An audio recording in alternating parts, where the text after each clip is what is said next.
Desde que hemos empezado los ejercicios, si recuerdan, venimos repitiendo que aquí de lo que se trata no es ni de ideas, ni de doctrinas, ni ideologías, ni escuelas de pensamiento. Aquí de lo que se trata es de contemplar a Jesucristo, de dejarnos empapar de Él, dejarnos reenamorar de Él, que Él avive la llama del fuego que hemos recibido por la imposición de las manos, el volver al primer amor, el cambiar el corazón, y sobre todo de mirarle a Él y dejarle a Él vivir en nosotros.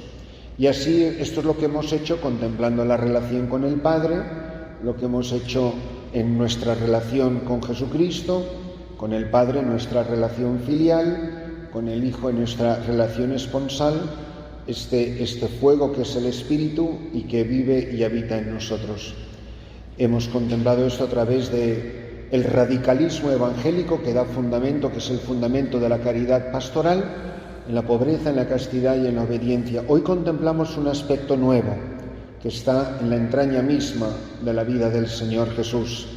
Aunque ya es patrimonio del pueblo de Israel, adquiere un matiz completamente nuevo con la aparición de Jesucristo, con la encarnación del Verbo. Hoy quisiera que contempláramos el misterio, con el sentido que ya hemos explicado sobre esta palabra, el misterio de Cristo en oración, la oración de Cristo, que por supuesto es lo que define la fisionomía de la oración de cada uno de nosotros. Porque a fin de cuentas, la única oración que escucha el Padre es la oración del Hijo. Y nosotros somos escuchados porque en nosotros ora Cristo al Padre. Cristo que vive en mí glorifica al Padre, la dimensión doxológica de la oración. Cristo que vive en mí intercede por el mundo como sacerdote, dimensión soteriológica de la oración. Y así, la contemplación de la oración de Cristo es lo que nos ayuda a descubrir el verdadero sentido de la nuestra. ¿Por qué es importante contemplar esto? Pues porque nadie conoce al Padre sino el Hijo. Lo tenemos en Mateo 11:27. Porque yo y el Padre somos una sola cosa, en Juan 10:30. La oración de Cristo, Él mismo nos revela que Él tiene la absoluta certeza de que cuando Él ora, siempre es escuchado. Que sería algo muy bonito de preguntarnos, ¿yo de verdad me creo que Jesucristo siempre me escucha y escucha la oración de su pueblo?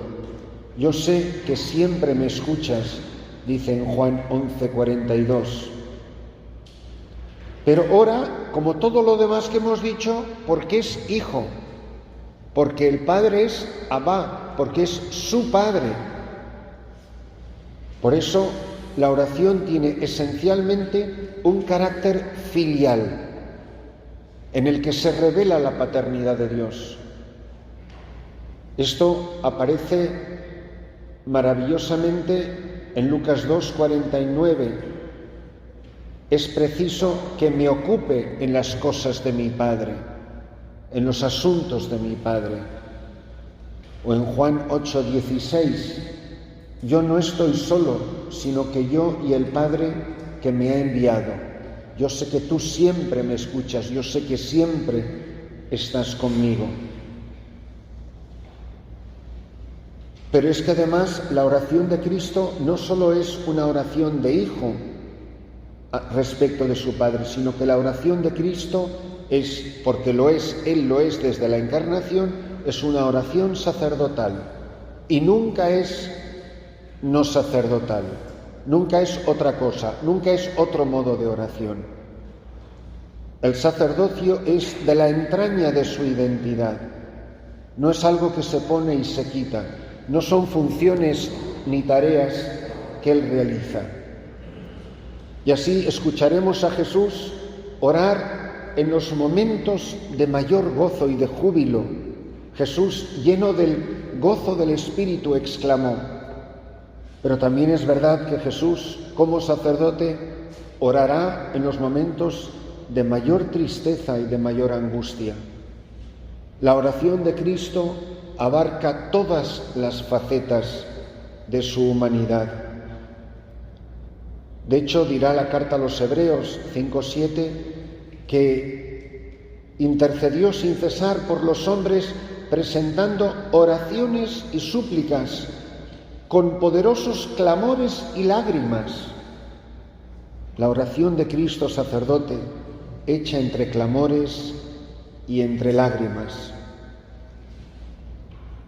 Pero Jesucristo desde el cielo continúa siendo sacerdote y ejerciendo el ministerio sacerdotal de manera sacramental. Por primera vez aparece en el Concilio Vaticano II esta expresión, la Iglesia sacramento de Jesucristo, signo visible, presencia real de Cristo muerto y resucitado, de la Pascua del Señor.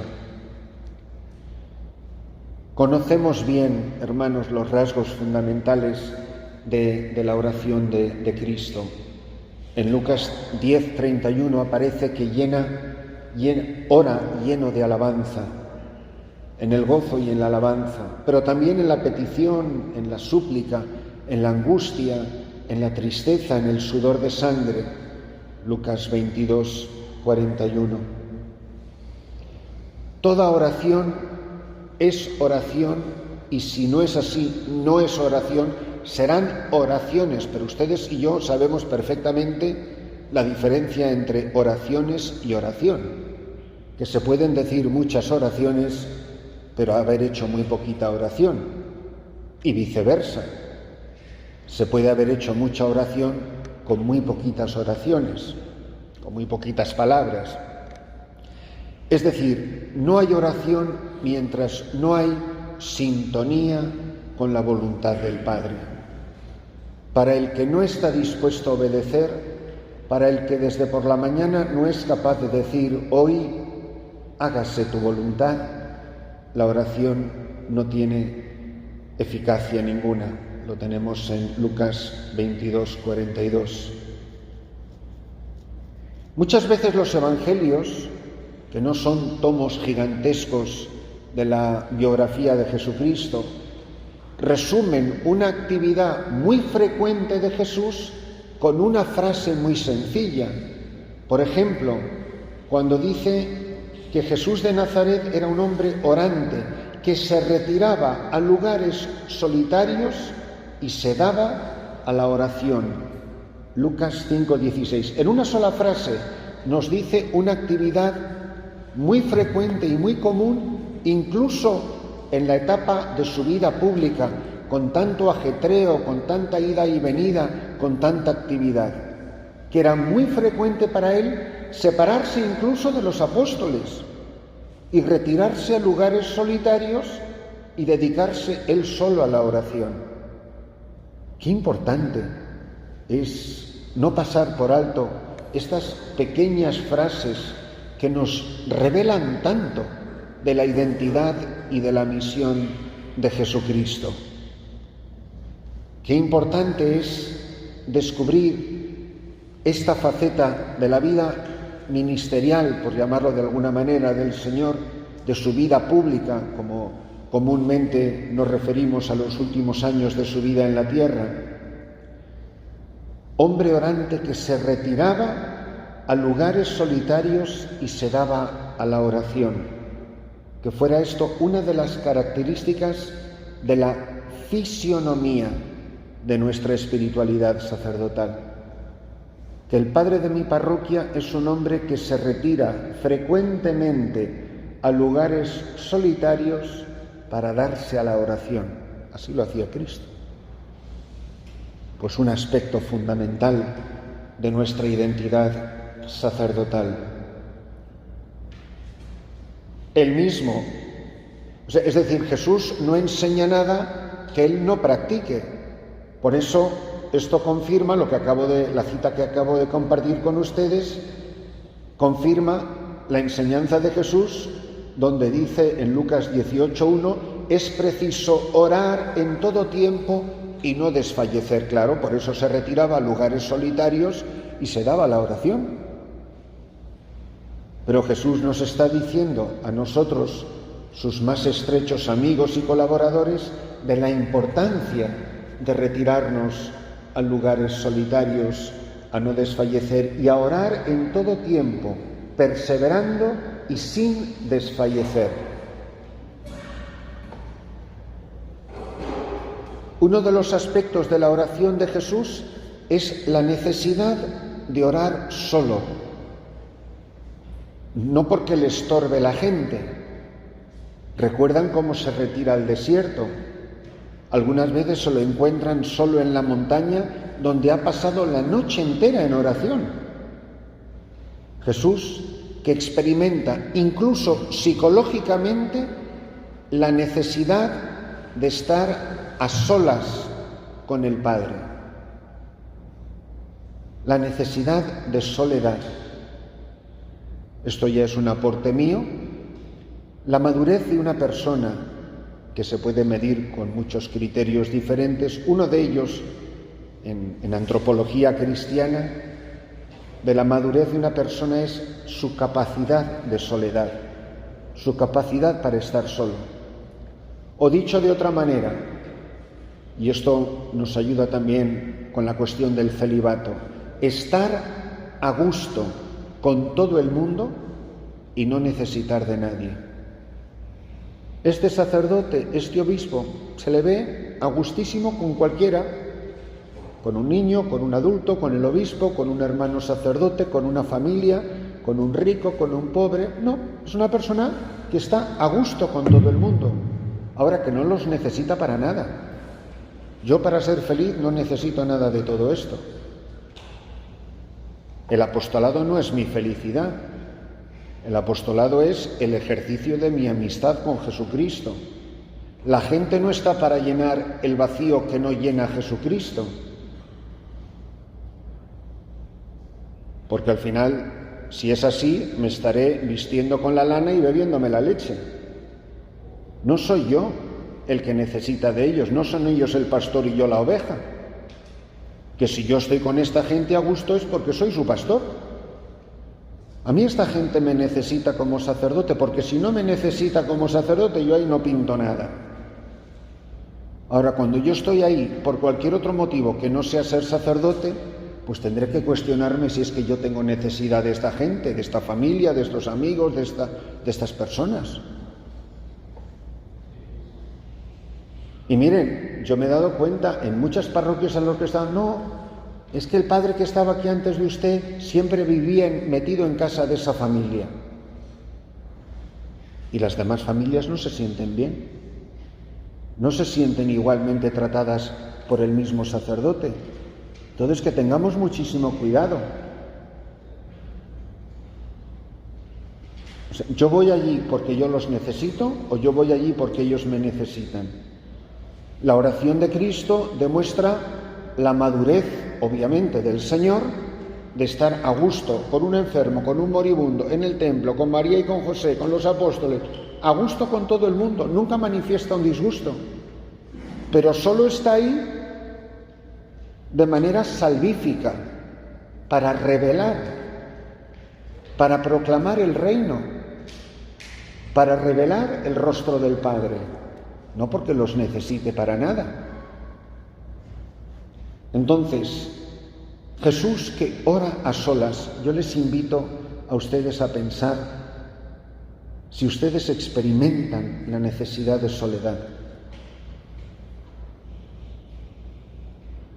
Qué bonita es esa expresión del cántico espiritual de San Juan de la Cruz, la soledad sonora, la música callada, la cena que recrea y enamora.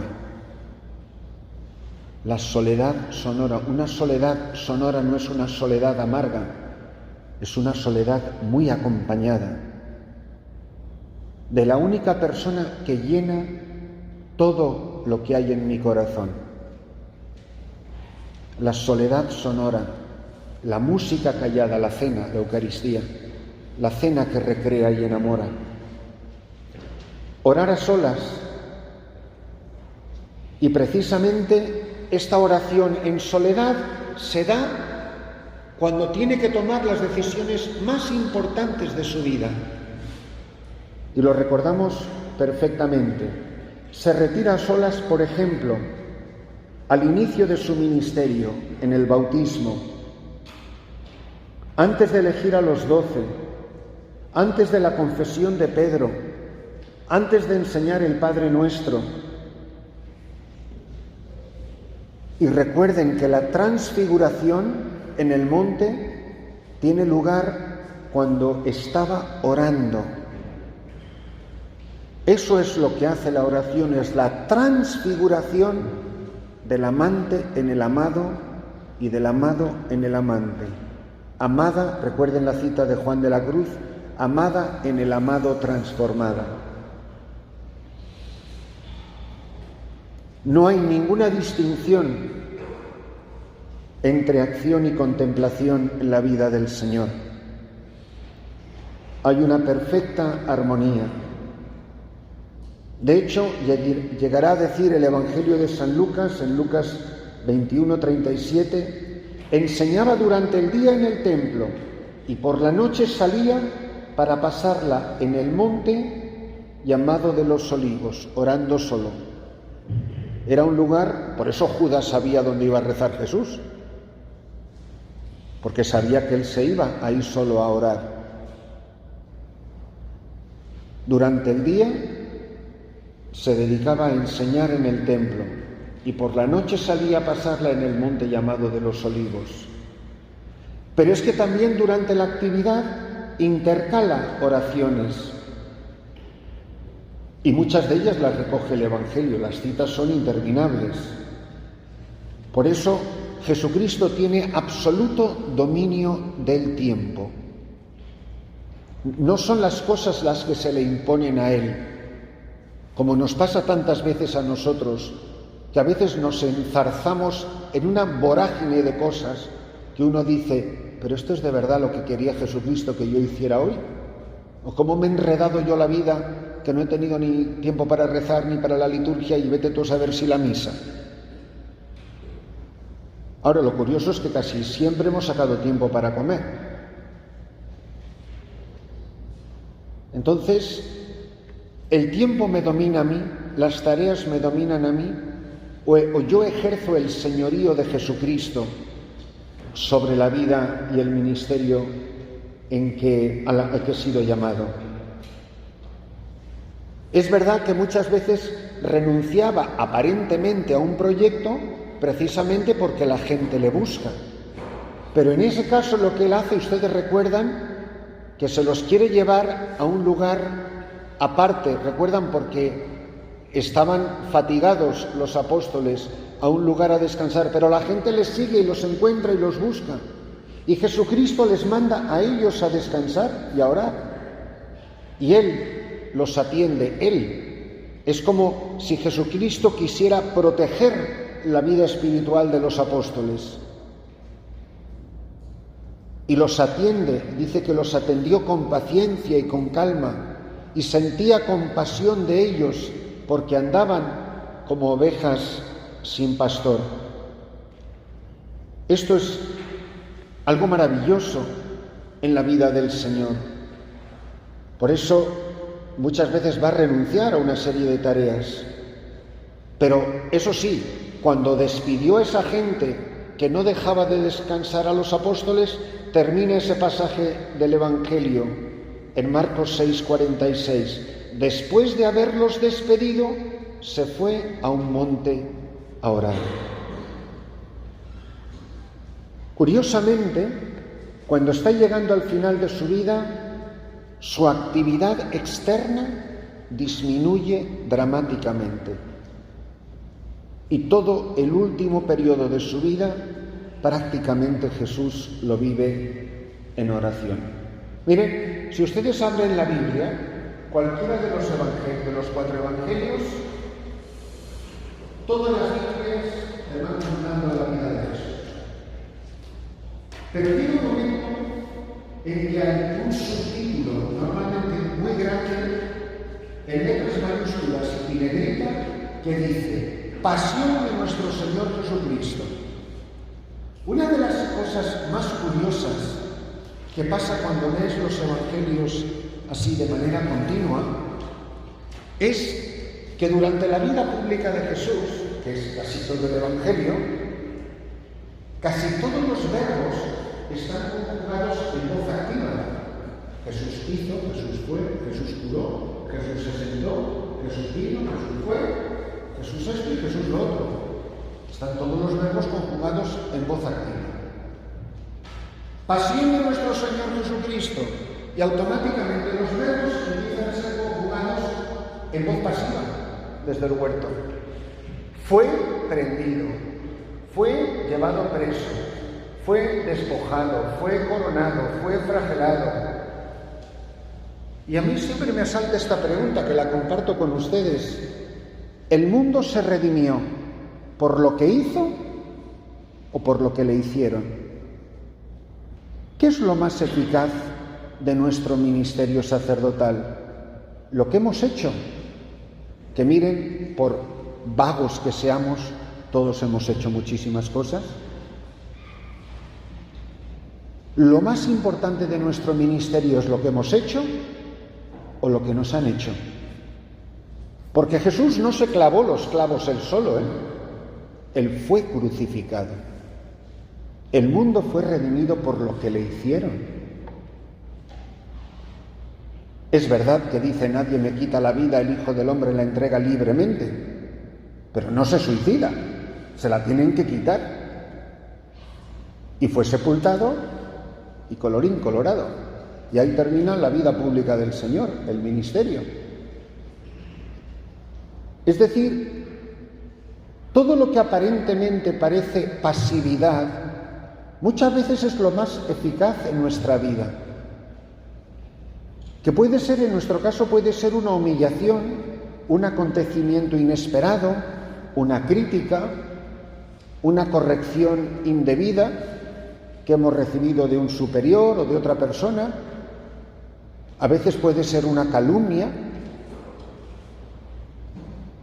Yo pienso, por ejemplo, en un hermano mío de presbiterio que hace un par de años, un sacerdote de nuestra diócesis que acaba de salir de la cárcel, estaba de formador en el seminario menor de un territorio de misión en Perú que se atiende de nuestra diócesis.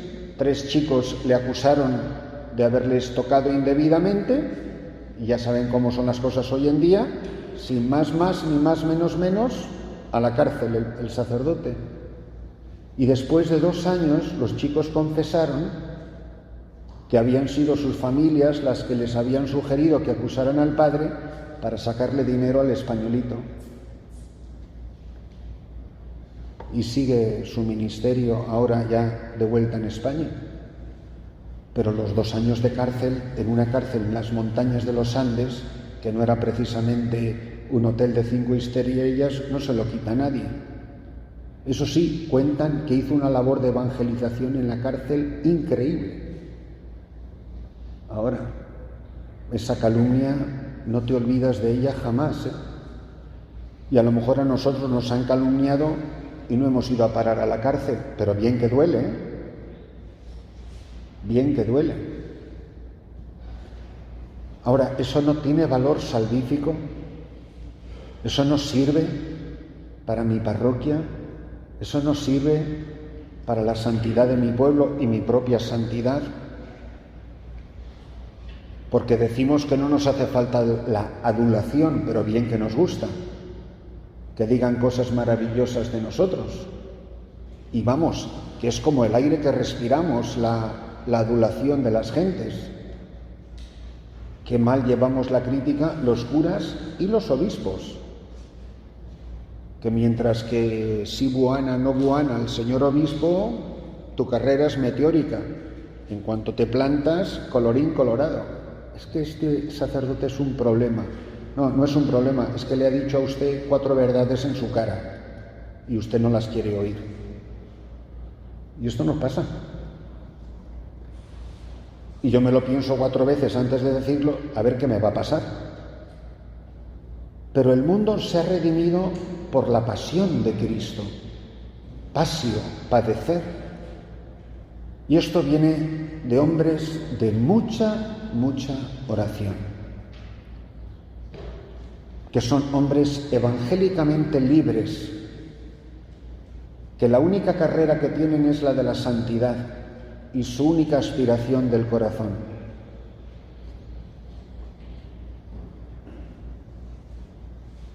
Hay una anécdota muy graciosa de un cardenal de México, el cardenal Suárez, que le hicieron cardenal, lo digo porque he estado viviendo en su diócesis, ¿no? Aunque ya emérito, pero encantador, ¿no? Que dicen que le preguntaron, le hicieron cardenal ya muy mayor, ¿no? Muy anciano. Le preguntaron, bueno, eminencia, ya es usted cardenal del colegio cardenalicio. Yo no sé si ya tenía 80 y ya no podía ni votar ni nada, ¿no? Pero bueno, con ese humor de aquí de la tierra, le dicen, ¿qué posibilidades habría de que le elijan a usted papa en el siguiente cónclave? Y él se le queda mirando a los periodistas y le dice, hombre, más posibilidades que mi sobrina sí tengo. Que yo creo que fue una magnífica respuesta, ¿no? Hombre, más probabilidades que mi sobrina sí.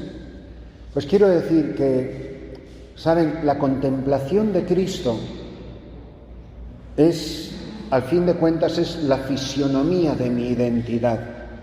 El mundo no se ha redimido porque los ciegos ven y los leprosos quedan limpios.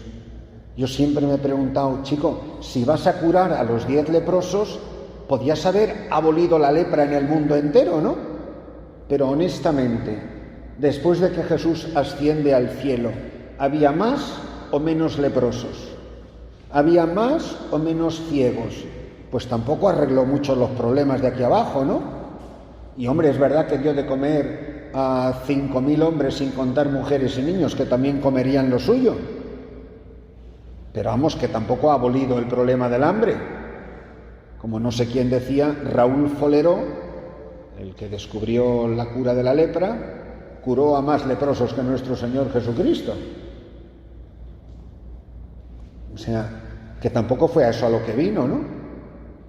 A abolir el hambre, la lepra, la cojera o la ceguera o la sordera. Ni siquiera la posesión diabólica. Pero lo que sí que vino es para la redención del mundo. Y el mundo solo lo redime la cruz de Jesucristo. Y las palabras del apóstol son tremendas. Hay algunos de ustedes que son estupendos, pero andan como enemigos de la cruz de Cristo. Que voy por la vida viendo a ver cómo me la sacudo de encima.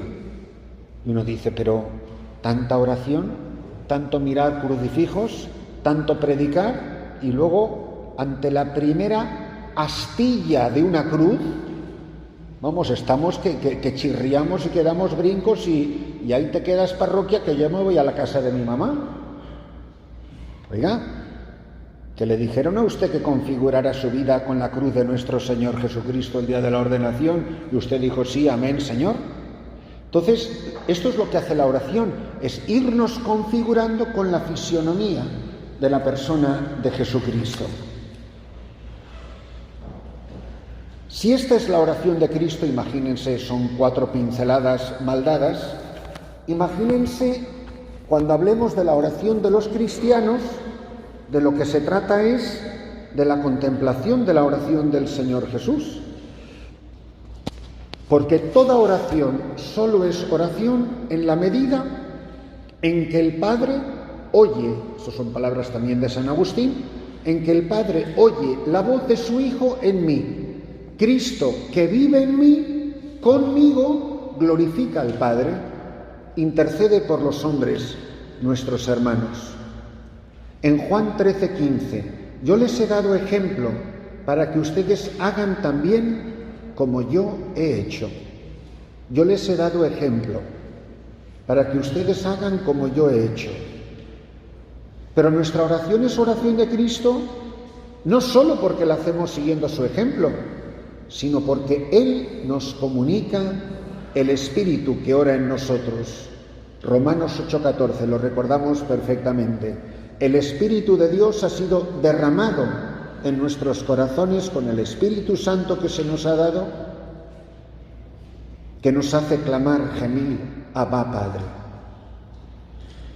El amor de Dios ha sido derramado en nuestros corazones. Como decía hace un momento, Romanos 8:14.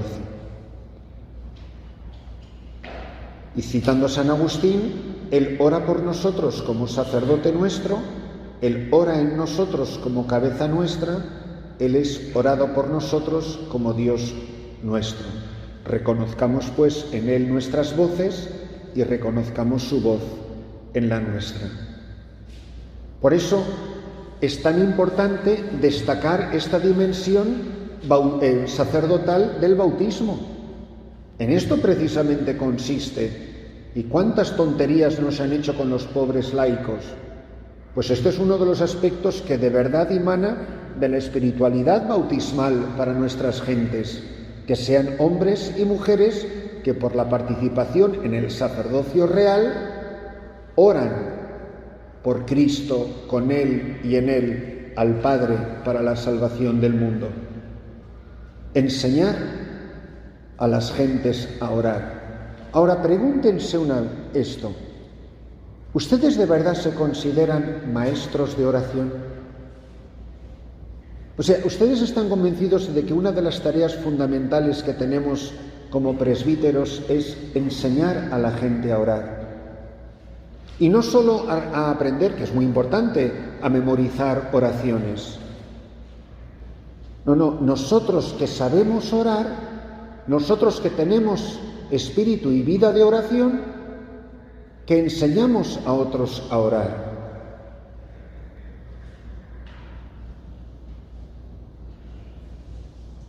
Entonces, el pueblo cristiano, por su condición sacerdotal, está llamado a la oración y a interceder. Los primeros cristianos entendían perfectamente esto. Dice, toda la comunidad, los cristianos, todos perseveraban unánimes en la oración, no un grupito de especialistas, no el cura ni el apóstol, no, la característica de la primitiva comunidad cristiana es que era una comunidad de oración. Qué bonito es que se pueda decir, mi parroquia es una comunidad orante, ni siquiera solo una comunidad celebrante. La parroquia no es un lugar donde se celebran actos, que está muy bien, obviamente, no voy a decir lo contrario. No, es un lugar de oración, que la iglesia está abierta, que la gente entra a orar, reza sola, reza en silencio, reza en grupo, reza en voz alta. Los diferentes modos de oración, que mi parroquia es un lugar de oración, no simplemente que el templo se abre porque hay misa, el templo se abre porque hay una boda, el templo se abre, no, es un lugar abierto donde la gente va a orar, empezando por el pastor, obviamente. Los cristianos, repito, primeros entendían también esto, todos perseveraban unánimemente en la oración. Fíjense que hay un pasaje de una catequesis, de una enseñanza del Papa Pablo VI, San Pablo VI, que decía, ¿qué hace la Iglesia? Pero se preguntaba el Papa Pablo VI, ¿para qué sirve la Iglesia? ¿Cuál es su momento esencial? ¿Cuál es su manifestación característica? Y dice él, la oración. Lo que define la identidad de la Iglesia universal, de la esposa de Cristo, es la oración. La Iglesia, dice él, es una comunidad de oración. La Iglesia es la humanidad que ha encontrado por medio de Cristo único y sumo sacerdote el modo auténtico de orar. La Iglesia es la familia de los adoradores del Padre, en espíritu y en verdad. Palabras de San Pablo VI. Y en un momento de una vorágine de actividad en aquellos años 60, el Papa está haciendo una advertencia que nos vale igual para hoy. Cálmense, que pueden tener 500 reuniones y 27 proyectos pastorales. Pero esta diócesis es una comunidad en oración y en oración permanente. Las parroquias son lugares donde hay 27 grupos diferentes reunidos en 27 rincones diferentes de la parroquia, que está muy bien. O somos sencillamente hombres y mujeres que nos reunimos alrededor de Jesús para dejarnos mover por su Espíritu y orar. Y de esa oración surgirá todo lo demás. Por eso, cuando hablamos de oración y contemplación, yo creo que ya para el jueves ya me van viendo que no escatimo palabras en lo que quiera decir o crea que deba de decir. Todo el que diga que mi acción o mi tarea o mi trabajo es mi oración, no tiene ni idea de lo que es orar. No ha hecho oración un minuto de su vida. Bueno, no he rezado las vísperas, pero he ofrecido... Mire usted, se ha convertido usted en un jornalero, en un mercenario. Pero lo que define tu vida no es el trabajo, como los empleados recuerdan del chico que llega a la casa y quiere hablar con su padre. Es un empleado, no es un hijo. Lo que define mi vida es mi deseo de estar con Jesucristo, de estar en su compañía, de estar a solas con Él. Si hay algo que define a los enamorados, es que siempre están buscando sitios para estar solos. Un chico enamoradísimo de su novia la llama por teléfono un sábado por la mañana y dice: ¿quieres que nos veamos esta tarde? Sí, por supuesto. Bueno, pues ¿dónde quedamos? ¿Quieres que vaya a tu casa? Dice, bueno. Y dice, pues mira, hace un día estupendo, ¿por qué no vamos al parque y paseamos? Vale, pues está bien. Pues mira, podríamos ir también al cine, ¿no? Dice, bueno. ¿Por qué dice, bueno, pues porque le da igual, en la casa, en el parque, en el cine? Yo lo que quiero es estar contigo. Yo lo que quiero es estar contigo. Eso es lo que define la oración. ¿Recuerdan cuando hablábamos de la virginidad consagrada, que hablábamos de esta unión inmediata? ¿Recuerdan?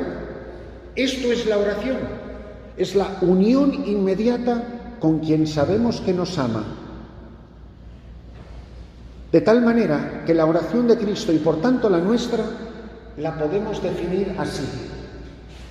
Es la conciencia. ¿Qué es la oración? Es la conciencia personal, amorosa, activa de las tres personas en mí. La conciencia, que soy consciente de la presencia amorosa, activa. Activa quiere decir transformante.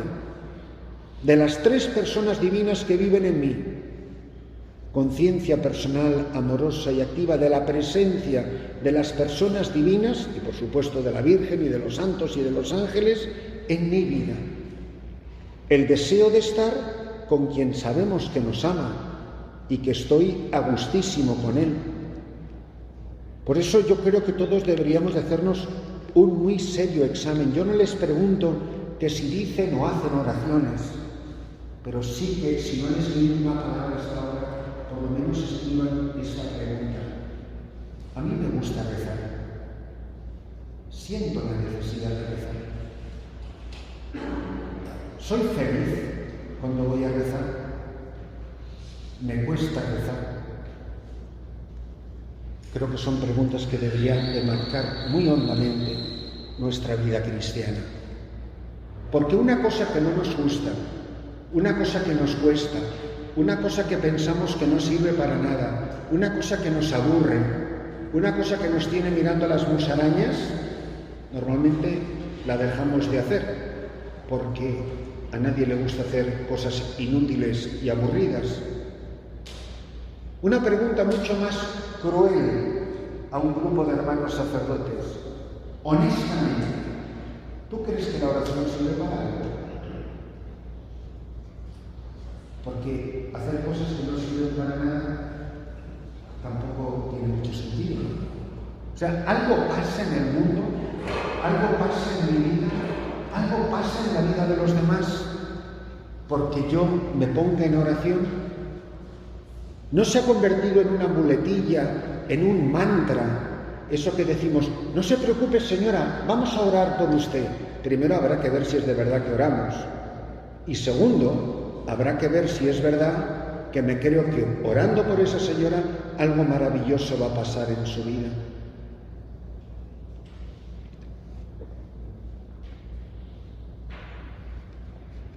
Entonces, hermanos, que seamos al menos honestos. Miren, de las cosas más bonitas que pueden pasar en estos ejercicios, quizá les va a chocar un poco lo que voy a decir, quizá de las cosas más bonitas, más humildes que nos pueden pasar en estos ejercicios es caer en la cuenta de que yo no sé rezar, que yo no sé orar.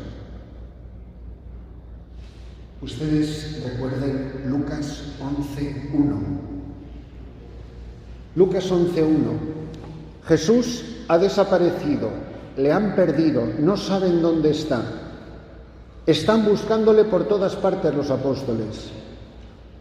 Y dice que cuando está amaneciendo, se lo encuentran solo en la montaña orando. Se encuentran a Jesús solo en la montaña orando. Y dice una cosa muy bonita el pasaje de San Lucas. Dice, cuando terminó de orar. Es decir, llevan toda la noche o llevan mucho tiempo buscándole. Por fin lo encuentran y no le interrumpen. ¿Qué fue lo que vieron esos hombres cuando ven a Jesús ahí solo en la montaña orando al Padre? Se quedarían tan perplejos que nadie se atreve a interrumpirle. Dice, cuando terminó de orar, le dijeron, Señor, enséñanos a orar como Juan enseñó a sus discípulos. Y ahí es cuando les dice que la primera palabra de la oración es la palabra Padre. Cuando oren, digan, Juan, que enseñó a sus discípulos, enséñanos a orar.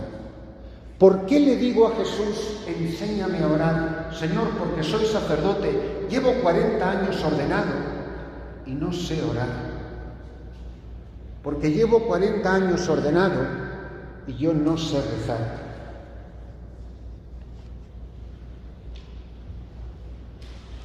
Y miren, la oración empieza definitivamente con un acto de humildad.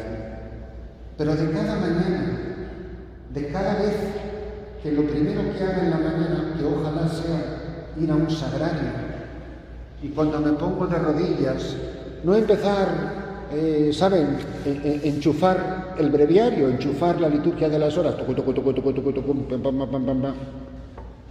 no, es decir, voy a orar, pero yo no sé orar. No sé si han oído ustedes hablar alguna vez de una santa que fue canonizada en 2005 en Madrid por el Papa Juan Pablo II, una carmelita descalza que fundó 15 o 16 monasterios de carmelitas. Se llama Santa Maravillas, la Madre Maravillas de Jesús. Murió en 1975, vamos, yo ya estaba en el seminario cuando murió.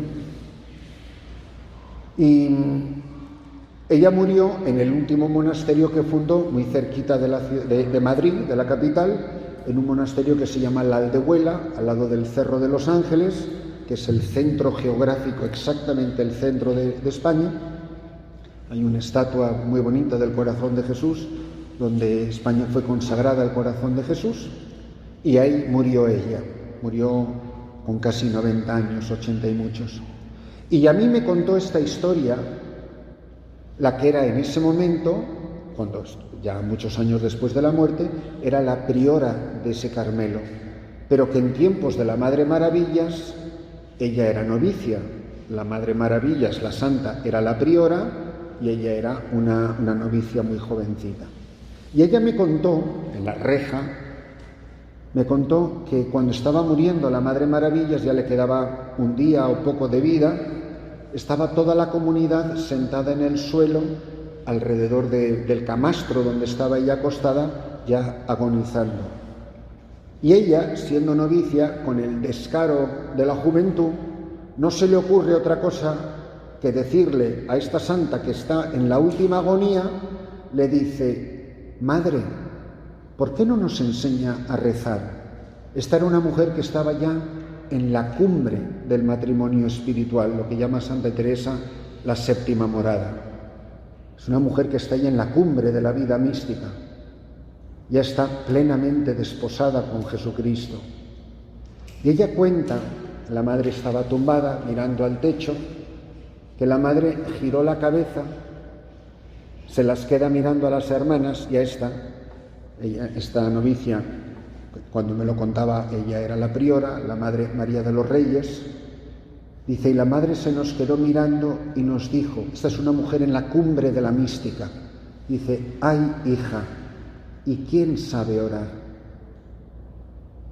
Que has llegado a la cumbre de la vida de oración y todavía te sientes que no sabes rezar.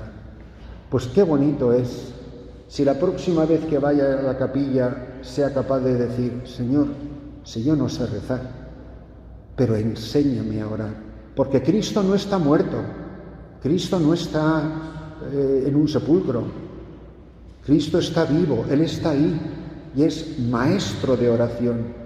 Yo no sé orar, pero ora tú en mí. Cristo que vive en mí, que glorifica al Padre. Yo no sabré orar, pero tú sí sabes orar en mí y glorificar al Padre. Y que por mis pobres y torpes palabras seas tú quien glorifiques al Padre e intercedas por los hombres, mis hermanos. Cuántas cosas increíbles, hermanos, pasarían en esta diócesis y en todas nuestras diócesis si de verdad fuéramos hombres y mujeres de profunda oración, pero con la humildad de saber decir, yo no sé orar. Pero qué bonito es esto. En este gesto de humildad, habla tú en mí, glorifica al Padre en mí. Por eso la liturgia es tan importante, porque no es nuestra oración. La liturgia es Cristo. Por eso yo no puedo modificar la liturgia, porque es la oración de Cristo, no es la mía. Yo con mi oración haré lo que me dé la gana. Pero esta es oración de Cristo. Esto es la liturgia, el ejercicio del sacerdocio de Jesucristo unido a su esposa la Iglesia. Y por eso la manera más bonita de aprender a orar es la liturgia, porque es el mismo Cristo el que habla por mis labios. Miren, cuando hacemos el invitatorio le decimos al Señor, mira, como no me abras los labios, yo no soy ni capaz, ríete de orar, yo no soy capaz ni de abrir los labios si no me los abres tú. Señor, ábreme los labios, ábreme el corazón y que yo me crea de verdad esto. Y quiero terminar con estas palabras, esta primera charla del día. Miren, tenemos de oración lo que tenemos de amor. Orar es amar. ¿Cuánto vale mi oración? Lo que tenga de amor a Jesús. ¿Cuánto vale mi oración? Lo que tenga de amor a los hermanos. Señor, yo no sé si mi oración vale o no vale, pero es el amor de mi corazón. ¿Cuánto vale una misa? El amor que pongas en ella. El valor objetivo de una misa es infinito. Son acciones de Cristo. Pero el valor subjetivo depende de mi caridad, depende de mi amor. No es lo mismo la misa de una persona que vive en gran santidad que una persona que está cometiendo un sacrilegio. Objetivamente la misa es la misa, pero ya está claro que si todas las misas fueran iguales, todas las parroquias vivirían en santidad, pero fíjense las parroquias de los curas santos o de los curas que caminan en gran santidad y las de que los que andamos a rastras como gusanitos, pues no es lo mismo. Por eso, que orar sea amar. Ora mucho el que ama mucho. Le dedica mucho tiempo a la oración el que mucho ama a Jesús. Si mi amor a Cristo se midiera por mi tiempo de oración, ¿cuánto amaría al Señor? La gente tiene la convicción de que mi tarea más importante al ser enviado por el obispo a una parroquia, que la tarea más importante que me ha confiado el obispo es orar por mi pueblo. Y miren, uno puede ser un viejecito, muy viejecito. Ay, mira, claro, yo que ya no valgo para nada. Miren, lo más trágico de un cura viejecito que te diga, porque ya es torpe hasta para caminar, que ya no valgo para nada, dan ganas de decirle, no, padre, si cuando su vida no valía para nada era cuando usted hacía tantas cosas. Que para orar no hacen falta muchas fuerzas físicas. Y qué bonito es ir a las casas sacerdotales de sacerdotes ancianos y te ves a esos viejecitos en la capilla delante de un sagrario. Pero qué triste es cuando te los ves horas y horas y horas delante de una televisión. Al final de la vida, ¿cuánto tiempo nos habremos pasado delante de un sagrario y cuánto tiempo nos hemos pasado delante de una pantalla? Que no creo que le haya hecho mucho bien a las gentes de mi parroquia. Y yo esto lo digo pensando en primera persona del singular y mirándome al espejo. Por eso, hermanos, que cuando pensemos estas cosas, al menos la humildad de decir, Señor, yo no sé orar, enséñame a orar.